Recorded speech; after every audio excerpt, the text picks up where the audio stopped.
Each year, JP Morgan updates their retirement research in a document that they call the JP Morgan Guide to Retirement. It's filled with insightful charts and data that's focused on retirement. Today, we're going to focus on just two of those charts that make us think that you could be retired longer than you think. And stick around with us to the end when we're going to share what you should do to prepare yourself. It's easy to get lost on the way to retirement. Things like taxes, improper planning, and excessive market risk can all lead you astray from your goal of a successful and happy retirement. That's where Liz Whittaberry comes in. She's a holistic financial advisor and the founder of Best Path Advisors, and she can help guide you to a better financial path. This is Retire on Your Best Path with Liz Whittaberry.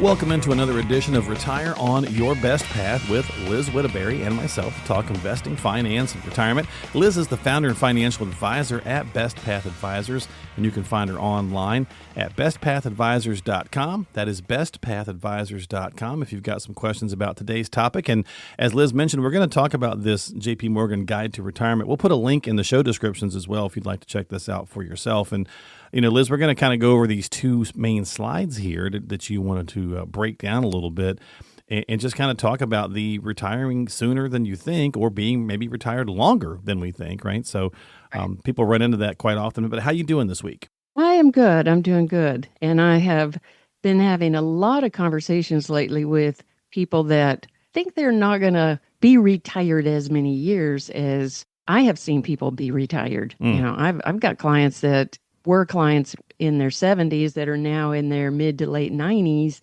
and they certainly didn't think they'd be retired as long. And they often say, I never knew I would live this long. The longevity factor, yeah. Yeah, that bites a lot of people. I mean, we want to, right? We want to be around as long as we can, but sometimes we got to make sure, not sometimes, we got to make sure we're prepared for it. You know, yeah, so. George Burns said one time, and you know, he lived a very long time. He said, the only person that wants to live to 100 is the guy that's 99. Yeah. And I think it was Carl Reiner who used to say, you know, I'd get up in the morning and I check the newspaper, and if I'm not in the obituaries, I go downstairs and have breakfast. So it was funny guys for sure. Well, let's get into the slide. So this is slide number 6 that we're going to talk about. And again, we'll put a link in there if folks want to check this out. But it's kind of called You May Retire Sooner Than You Think. And then really kind of talking also about managing the expectations of abilities to work. So let's talk about it. Let's have you break that down for us. Well, the slide tells us that people expect to work until age 65 or older. 70% of people think that they will be at least 65 when they retire. And yet the average retirement age is actually 62. And they're finding that is happening for a lot of different reasons. On the good side, 39% of people realize that, hey, I can afford to retire. So that's a good thing. That's a plus. But that's a plus. There are also about a third of the people that end up having their company change or downsize, and they don't go out and find a new job at 62. Or they find out that they have a health problem or a disability that's come along, and so they can't really work anymore. Maybe they need to care for a spouse or family member.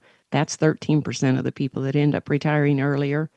And so all of these factors then create a situation where people didn't work quite as long as they thought they might. And that means there's going to be more years that they're going to be retired, that they're going to need to be funding their retirement. And a lot of things to think about. If you're actually retiring at 62 instead of 65, you got those health insurance issues. Do you start Social Security earlier? You know, there's quite a bit of things that go into thinking that little gap period, thinking that through. I mean, just the medical alone could be incredibly costly for early retirement. It is. It's very costly. You know, I see people that end up paying $1,000 a month for not as great of health insurance as they had when they were working, versus then waiting to get, you know, on Medicare and get Part A, Part B, Part D, get all the original that you pay out of pocket for and get a good supplement, and they're paying $500 a month or less, maybe a little bit less. So it's a big difference in cost of health insurance. Very true. Yeah, and I was sitting there thinking about that because you're saying 70% of people expect to work to 65 or older, but about 30% of that number winds up going at 62. And I wonder sometimes, as aside from the factors that you already mentioned, some of the statistics there, I wonder sometimes if just the allure of, you get to 62, you realize you can turn on Social Security, and you start doing some math and you just think, why keep going 3 more years if I don't have to? So I wonder sometimes if people kind of get sucked in thinking that Social Security early turn on is going to be, kind of that catalyst that kind of gets them thinking about it. And maybe rightfully so, but I think that's when you got to run those numbers, right, Liz? Because you are taking that haircut, like a 30% haircut. So you want to make sure you're doing that math and running your plan numbers accordingly, just to make sure you're not cutting yourself short. The 39% that realize they can afford to, and I'm assuming they got a plan done and they, realized all the numbers work and they can afford that higher health insurance. I think that's great. Sure. I don't think a lot of people do that, though. I think they see that early number and they go, let's just retire. We do the back of the napkin math and they think we can make this work. Right. And you do want to know that it will work for as long as you're going to live, which is why we want to talk about this today. Yeah. I want people to retire as early as they can and enjoy, those years that they're healthier. Sure. But I also want them to know that they can actually make it all the way to the end of life, however long that might be, without running out of money, without being a burden on their kids, all of the things that people worry about. Exactly. Yeah, you don't want to have to worry about going back to finding a job at 80, which obviously would not be very easy to do. So, all right. So there's a fellow at my where I grocery shop that I would guess is in his mid to late 70s, and he is bagging groceries. A nice gentleman, but I'm sure that he must have retired and then decided that he needed to come back to work. And I don't think that he's bagging groceries because he thinks that's such a fun thing to do. Interesting, right? Yeah. Yeah. There are people that do retire early because they want to do something else. They want to do something that's really fun, that they have a passion for. And that's, according to JP Morgan's research, 19% of the people that retire earlier than 65 are wanting to do something else. And maybe they're volunteering. Maybe they're just spending more time with family and whatever that might be. But like you say, you don't want to be ending up having to go back to work and get a job that you don't really enjoy or want to be doing. Yeah, and it's interesting that you say that because, I think we for a long time have had that we have that a quick mental assumption that if you see somebody older working, they probably are there because they made a mistake and therefore they have to be working. And maybe sometimes that is true, right? But I think a lot of times, anymore, it's also we're starting to see that it's not because people just want to maybe get a little active and do something. And you mentioned the grocery store thing. It made me think, I know a gentleman who retired from a high corporate job managing a lot of people, and he goes and stocks the shelves at the local grocery store. He lives on Topsail Island, and he just goes out every morning or a couple days a week, whatever it is, and he works from like 6 a.m. to like 8 a.m. or 5 to 9 or something like that, really early, and he just stocks the shelves. But he does it because he wants to. He doesn't need the money. He just wants to be a little active, get himself moving early in the morning. And he's like, and people sometimes look at me thinking I've made a bad decision, and he's like, no, I just want to be active a little bit, and I don't want to have to deal with the stress of a stressful job. So this is simple. I go in, I know exactly what I'm supposed to do. Nobody talks to me. Nobody tells me to do anything. I just do my job and leave. So I think there's, we've changed a lot societally, right? On how we feel about that stuff. I like that he's making himself get up early. Yeah. Because it would be easy to not get up early and not get moving around Right. and then your day's halfway over. Yeah, just like me. He's he's back. He has to get moving or his back will hurt him too much. So I can relate. Yeah, and so he's getting up early and then he's still got the rest of the day to do other things. Especially at the beach, right? Especially as he lives at the beach. So there you go. All right, so let's talk about slide number 4 then, right? So the next part of this, Liz, is that, you're probably most likely going to live longer than you think. A lot of people are in this category as well. I joked when you and I were talking about the setup for this that I'm one of these people that I've, based on longevity and history and so on and so forth, I don't expect to live very long in my older age, but I'm not planning that way in case I'm wrong. So if I do live longer, I'm not going to be catching myself short. But a lot of people find themselves in this category. That is true. And when I ask people how long they think they'll live, most people think mid-80s. Okay. That's a very common answer. And I think that's very common just, across the nation. But people have in their mind average life expectancy. And then they tend to think that means that's my life expectancy, but nobody is average. Right. There's only a few people that are hitting the average. Everybody else is below the average or above the average. And it's very possible that a lot of the people listening to us talk right now are above average because they may have had a higher income, they may have eaten healthier, they may have exercised more, they may be getting better health care, they might have a less physically demanding job than the average person. Yeah. So we have to be careful about using averages to apply to our own thinking about how long we'll live. And how we've changed so much societally, and how I've been kind of call this the Golden Girls effect. We all remember the Golden Girls, great show from the 80s. Those ladies were in their early 50s, right? At the time they were taping that show, a lot of them were. Yet when you look at it, we remember them or think of them as much older than that. And right. if you think about people like the same age now in their 50s, somebody just said that to me the other day. I just stopped and dropped something off, and the guy needed to see my ID, and I don't know why he did, but he looked at me, he goes, "You're 54?" And I was like, "Yeah." And he's like, "Wow, I hope I look as good as you when I'm 54." And I was like, "Well, thank you." I think, but it's. I think we do. There's something about where we do feel a little healthier. We are living longer, probably because our food, in some ways has gotten better. I mean, there's also still a lot of bad stuff out there too, right? But I think we're more cognizant of all that stuff. Yeah, we're getting smarter about some of those things. Yeah. Now, one thing that's interesting, I saw a post on social media. It just came up last night after I'd already thought about talking about this today. And it's a chart from life expectancy in the United States. And it shows that according to, the organization that tracks this, we've kind of plateaued. Here in the States, So our life expectancy had been going up, and it's kind of plateaued. And there's some thinking behind that maybe like our medical advances and our lifestyle advances our medical advances are not outpacing our lifestyle. We've kind of plateaued on that. So that is interesting to consider and think about going forward. And the food factors into that too, because like European foods standards and Mediterranean and stuff versus ours is way different as well, as we've been seeing a lot of that stuff too. So interesting stuff for sure. When we think about longevity in planning, one of the things that's really important is to think about if you're married or if you're single, because that can impact your planning a little bit different. For the average healthy person, there's a 75% probability that one spouse will live to age 90. That's a pretty high probability. There's also a 43% probability, so almost 50%, that one spouse will live to 95.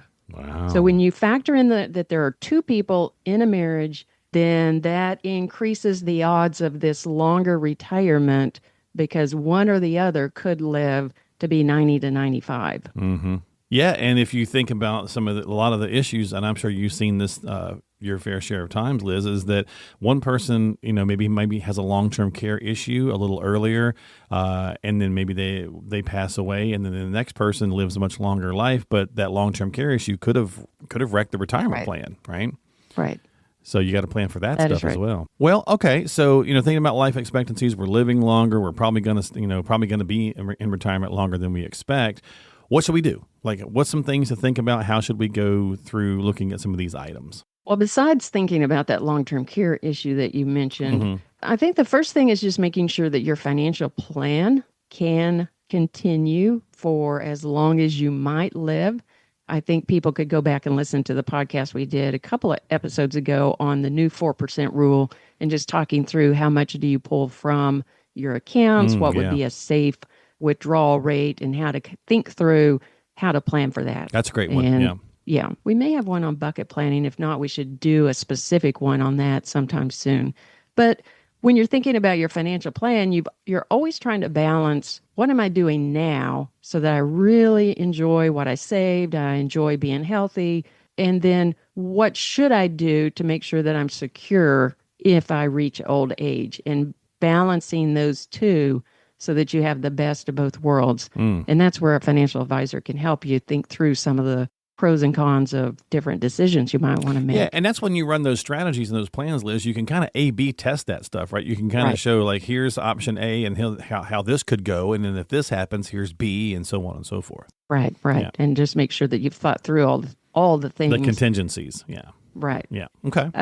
Another thing is you've got to consider how you're going to deal with being older. Yeah. Who's your trusted contact? Who will be power of attorney if you can't do things anymore?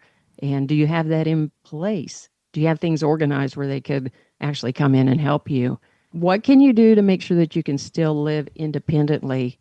And I really think that a lot of the technology, the things that are going on in that whole side of our world these days is going to improve our ability to live at home independently longer, have groceries delivered, have somebody, car pick us up to take us to a doctor, a lot of different things that could help us live at home as opposed to needing to actually move to some kind of a assisted living or other type. That's a good point. Depending on the kind of resources in your area, right? There's a lot more of those options that are available to us, and that could be benefit to staying independent. I know my mom likes that idea. She likes being independent, so yeah. Okay. Yeah, Well, we all do. Oh, yeah. We all do.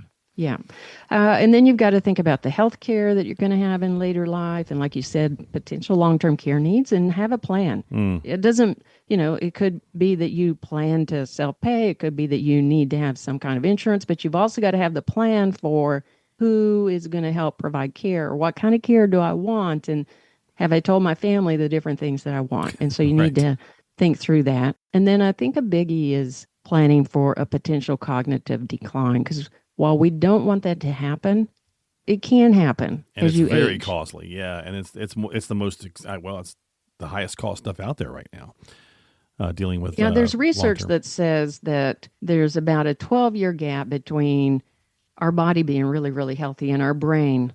Like we've Interesting. improved so many things with our health of our body. We now need to really start focusing on brain health and how to make the brain stay healthy as long as now our body will stay healthy, so that those are in sync. And so anything that you can do to improve your brain health from diet, exercise, all of those things, that's going to help ensure that you don't have as much of a cognitive decline at the end. Yeah, yeah, and that's an important one because no one wants to see their loved ones going through that. Obviously, it's a terrible disease, and B, you don't want to, like we mentioned, even if you're just thinking about the cost aspect of it, getting into some sort of a facility where they're having to provide care gets, again, we kind of talked about that disparity, especially if you've got an age gap in your marriage, right? If one person's older, one person's younger, on a long-term care event with some sort of dementia could really cause some financial problems for the person who may live longer after that. So it's all about strategy, Liz. Right. And what I see in real life is a lot of times the healthy spouse takes care of the spouse that is not as healthy. And that then creates a lot of physical strain and mental strain. It's what people want to do. And that's, it's sweet and noble. Walk through that.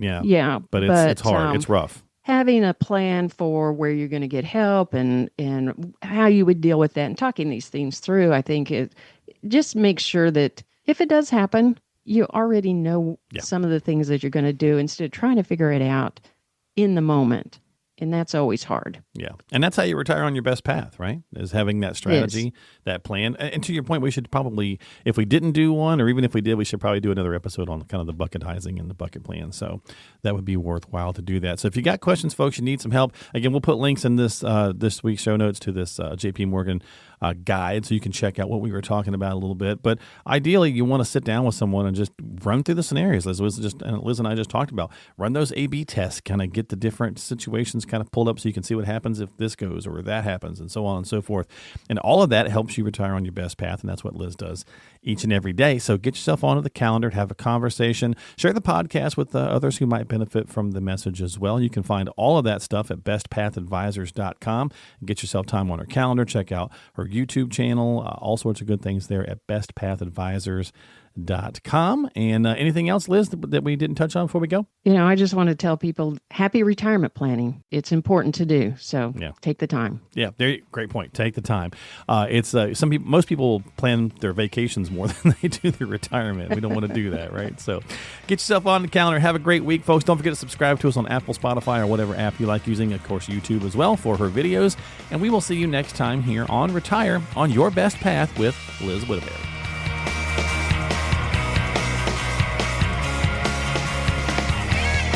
The preceding program is sponsored by Best Path Advisors, which is solely responsible for its content. Securities offered through J.W. Cole Financial, member FINRA SIPC. Investment advice offered through J.W. Cole Advisors. Best Path Advisors, J.W. Cole Financial, and J.W. Cole Advisors are unaffiliated entities. The opinions expressed by Liz Whittaberry should not be construed as specific tax, legal, or investment advice, nor as an offer to buy or sell any securities mentioned herein. Neither J.W. Cole Financial nor its representatives provide legal, tax, or accounting advice. Persons who provide such advice do so in a capacity other than as a registered representative of J.W. Cole. Investing is subject to risks, including the loss of principal. Due to volatility within the markets mentioned, opinions are subject to change without notice. Information is based on sources believed to be reliable, however, their accuracy or completeness cannot be guaranteed.